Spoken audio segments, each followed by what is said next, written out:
Police और गणमाध्यम प्रतिनिधि धरा पड़ा चोरा मरम बोझे ट्राक्टर। मयूरभंज जिला मोगड़ा ब्लॉक तथा मोगड़ा तहसिल अंचल बेधड़ भाव चोरा मरम चालाण होउछि। ब्लॉक विभिन्न अंचल निर्माण होइतिबा सुवर्णरेखा केनाल और शाखा केनाल कड़े थिबा शह शह ट्रिप मरम को मरम चोर मैंने चोरी करुवा देखा मिली। तेबे तहसिल प्रशासन चुप बसथिबा देखि आज दिन द्विपहर मरम चोरी होउथुवा मोगड़ार किछि गणमाध्यम प्रतिनिधि नजर को आसथिला।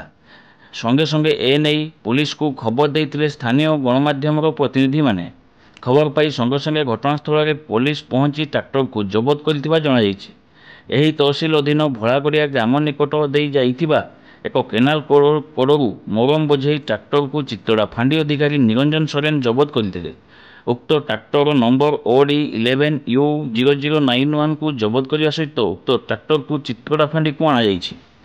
तेबे पुलिस तत्परता को सबु महल में बेस प्रशंसा कराई।